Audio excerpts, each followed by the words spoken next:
Officers claim he tripped. Governor Cuomo tonight saying the scene made him sick to his stomach.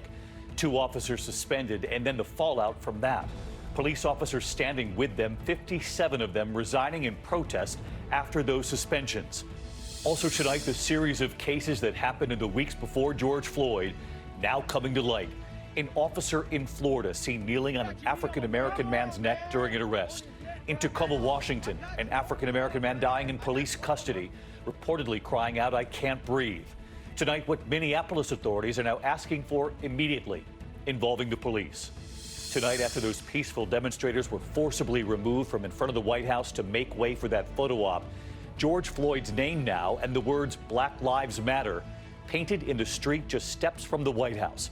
Washington, D.C.'s mayor applauding the effort. And what President Trump said today about George Floyd amid the new jobs numbers. Joe Biden calling the president's words despicable. New calls for justice tonight for Breonna Taylor on what would have been her 27th birthday.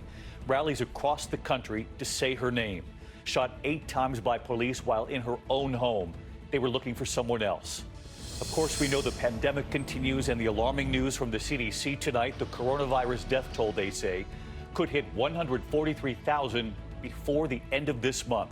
Hospitalizations in New York City spiking as the city prepares to reopen. 18 states now seeing increases in cases. And tonight, the CDC sounding the alarm about bleach and household cleaners being used on food and people. Some NFL stars now speaking out tonight, saying the newest apology from Drew Brees is not enough. And the state of emergency Tropical Storm Cristobal closes in on the U.S. coast. Rob Marciano standing by with the new track. This is ABC World News Tonight with David Muir.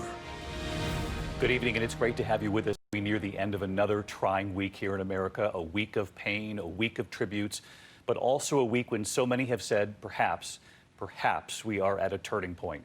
But tonight there are new and difficult images here, protesters and police treatment demanding justice after the death of George Floyd. This troubling moment overnight in Buffalo, officers knocking over a 75-year-old demonstrator. 2 officers now suspended, and the fallout from that, 57 officers resigning from that assignment.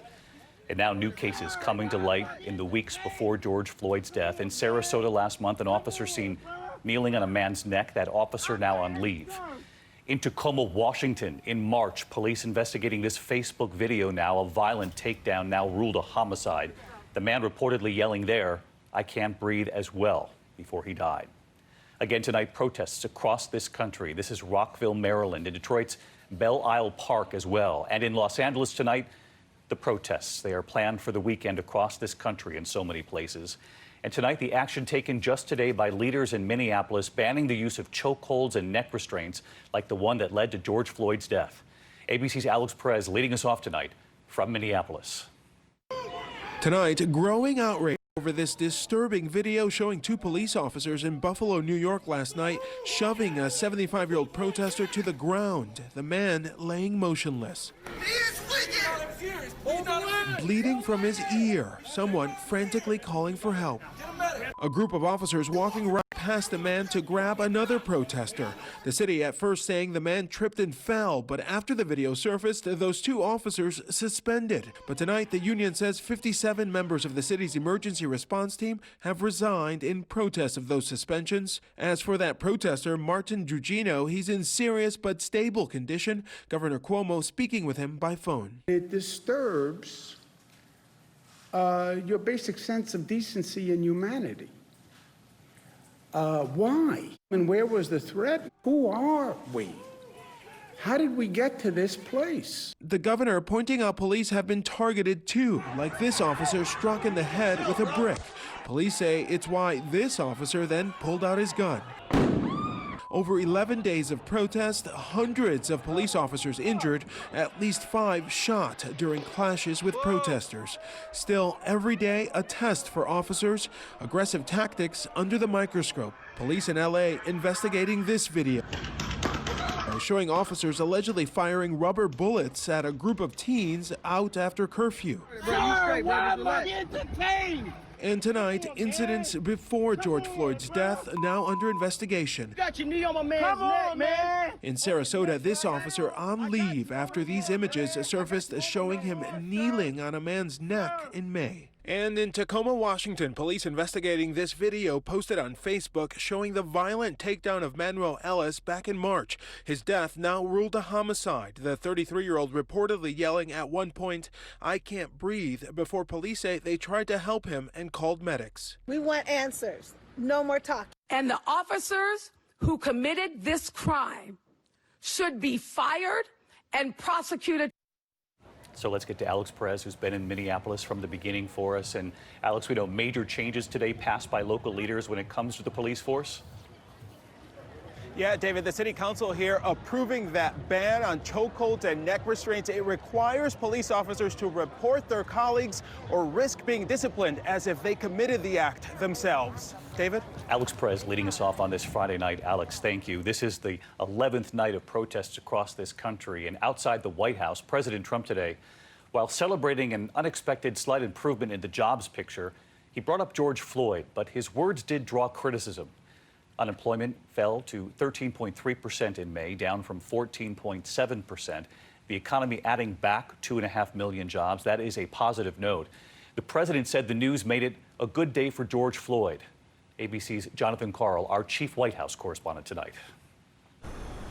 The painting began before dawn. By the time the sun rose, the message stretched to Lafayette Park in front of the White House. Black Lives Matter. This as the mayor of Washington named the area Black Lives Matter Plaza, a reaction to the forceful removal of peaceful protesters to make way for the president's photo op on Monday. At the White House, the president focused on something else, the surprisingly promising economic news. Unemployment, expected to go up, actually went down, as some 2.5 million jobs were added during the month of May. What we're announcing today is a tremendous tribute to equality.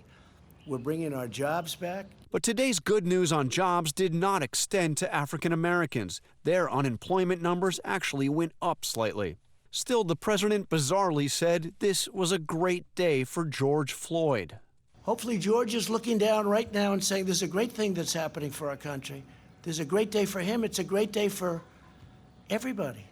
In his rambling 50-minute speech, the president did briefly talk about equal justice. Equal justice under the law must mean that every American receives equal treatment in every encounter with law enforcement, regardless of race, color, gender, or creed. They have to receive fair treatment. But as he paused to sign a bill, he refused to answer questions. I'd like to sign this bill. It's a very different thing. What's your plan? Because our country is so strong, and that's what my plan is. We're going to have the strongest economy in the world. And when it was all over, he again refused to answer questions. How can it be a great day for George Floyd? How is this a great day for equality? Joe Biden called the president's words despicable. George Floyd's last words, "I can't breathe. I can't breathe," have echoed all across this nation and, quite frankly, around the world. For the president to try to put any other words in the mouths of George Floyd, I frankly think is despicable. John Karl with us tonight from the White House. The past few days, in a rare move, there's been another development. John, as you know, several retired military leaders have now been harshly critical of the president, including his former defense secretary, General Mattis, which made big news. But today, news that there were scathing words from his former chief of staff as well, General John Kelly. Former Chief of Staff John Kelly said he agreed entirely with Jim Mattis that the president represents a threat to the Constitution. And then he went a little further. He said, I think we need to look harder at who we elect. What is their character like? What is their ethics? Are they willing, if they're elected, to represent all of their constituents, not just the base? A clear shot at his former boss, David. All right, Jonathan Karl with us all week long. John, thank you. And at so many of the rallies in this country, they are shouting another name as well, including Breonna Taylor, who would have turned 27 today. Back in March, she was shot 8 times while she slept in her bed in Louisville. The protesters across this country demanding, say her name. Here's Deborah Roberts. Tonight demands for justice as the FBI investigate Breonna Taylor's killing at the hands of police. Say her name! Say her name! Today she would have turned 27, a young EMT who had dreams of becoming a nurse. Breonna was just full of life. She loved life. She light up a room. For Courtney Riley, it feels personal. She turns 27 this year, too. It's really hard. I do see myself in her. Like, people talk about, like, it could be my kids, it could be my brother, it could be me. Like, literally me. Back in March, 3 plainclothes Louisville police officers stormed Breonna's home, executing a no-knock search warrant. Family lawyers say Breonna's boyfriend, a licensed gun owner, fired a shot, fearing intruders. The officers fired 20 rounds in return, killing Breonna. Those officers have been reassigned but remain on the force. Tonight, activists vowing Breonna's name will not be forgotten. Breonna Taylor's name now being spoken all over the country, and there's even a petition circulating to press Kentucky authorities to take action on this case. So far, it has nearly 4 million signatures. David? Deborah Roberts with us tonight as well. Thank you. This is a country, as we've been reporting, with 2 crises at once. In the coronavirus pandemic tonight, the number of cases rising now in at least 18 states, including here in New York City as well. Hospitalizations up sharply after trending down since early April. Tonight, the investigation, are the protests playing a role, and the warning now about bleach and household products being used on food and people. ABC Steve Osunsami at the CDC in Atlanta. The forecast from the CDC is sobering tonight, up to 143,000 total coronavirus deaths in America by the end of this month. Just as things were improving in New York City, there's an alarming jump tonight in the number of people hospitalized with COVID-19, a 75% jump in just one day. And the city's mayor says it's too early to know if it's because of the large crowds at protests in the streets. I would be surprised if that's what's causing it. I think we're much more likely in the next week, 10 days, to see a manifestation if there is one. New York State as a whole has turned a corner, reporting 42 deaths on Thursday, its lowest daily number of deaths in 8 weeks. Authorities at the CDC say that they do believe the virus is marching with protesters around the country and could increase infections. I do think there is a potential, unfortunately, for this to be a seeding event. In Los Angeles, they're telling protesters to self-quarantine when they get home. 18 states plus Puerto Rico are seeing increases in new cases. In Salt Lake City, where businesses are now open, authorities believe that people getting together on Mother's Day and Memorial Day has led to more people getting sick. I tell my patients, if your workplace is reopening, it doesn't mean that there's no COVID in your workplace. There's also this unusual warning from the CDC tonight. A number of Americans afraid of the coronavirus are drinking bleach and using it to clean their skin and food. They say that needs to stop. World health authorities tonight are once again changing their recommendations for face coverings, saying that if they're made of fabric, they need at least 3 pieces of cloth to be effective. David? Steve Osunsami with the ever-changing news on the pandemic as well. Steve, thank you. And now to the staggering toll in this in Latin America. In Brazil tonight, these are the mass graves across the countryside. Nearly 1,500 lives lost in just the past 24 hours. Our foreign correspondent, James Longman, from Brazil tonight. Coronavirus in Brazil is surging, now the 3rd worst hit nation. Over 34,000 dead, nearly 1,500 in the last 24 hours alone. The loss in Amazonia has been enormous. Nida is mourning her father. He's buried underneath 4 other people. It's actually a mass grave. This is how people are buried. Side by side, very close to each other, often one on top of the other. This is an illness creeping from the cities into the jungle. We've been on this motorboat now for 2 hours. We've got another couple of hours left before we reach the first indigenous community. Ana Paula thinks she has coronavirus. I've had symptoms, she says, and I'm worried about my kids. The medical boat only comes once a month. Unfortunately, there's been a lot of bureaucracy. We're so sorry that we couldn't get here soon enough. It's good news. Luckily, Ana Paula tests negative, but other villagers are positive. There are countless other spots where controlling the spread seems almost impossible. David, every doctor I've spoken to here in Brazil says that it is entering its peak now, and unlike other countries, it's not going to come out of it anytime soon. David? James Longman in Brazil. James, we appreciate it. Back here at home tonight, the new turmoil in the NFL. Many star players are now speaking out, saying the new apology from Drew Brees is not enough. Here's Adrian Banker. What if I was George Floyd? If I was George Floyd? What if I was George Floyd? Tonight, more than a dozen NFL stars producing this powerful video and saying these names. I am George Floyd. I am Breonna Taylor. I am Ahmaud Arbery. Pat Mahomes, Odell Beckham Jr., and others releasing the video after New Orleans Saints quarterback Drew Brees spoke out this week against NFL players taking a knee during the national anthem. I will never agree with anybody disrespecting the flag of the United States of America.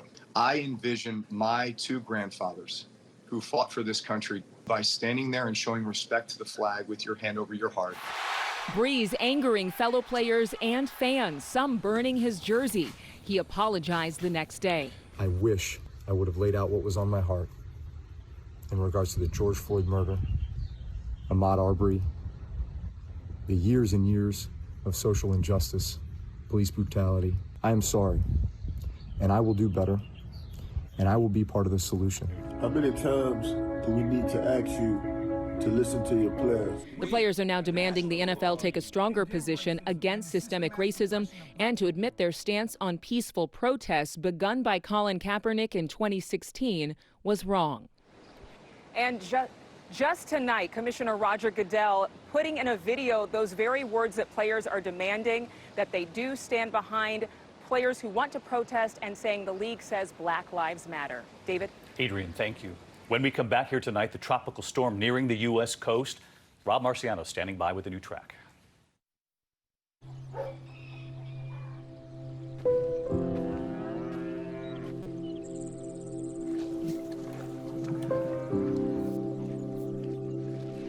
It's only human to find inspiration in nature and also find answers. Our search to transform farm waste into renewable natural gas led Chevron to partner with California Bioenergy, working to provide an alternative source of power for a cleaner way forward. Guys, what's the matter? I heard there were fleas out here. And ticks. And mosquitoes. Listen up, scaredy cats. We all have K9 Advantix 2 to protect us. It kills and repels fleas, ticks, and mosquitoes, too. Doing what we love can be painful. Introducing Aspercreme with essential oil. Now calming lavender oil is combined with fast-acting lidocaine for lasting relief. New Aspercreme with essential oil.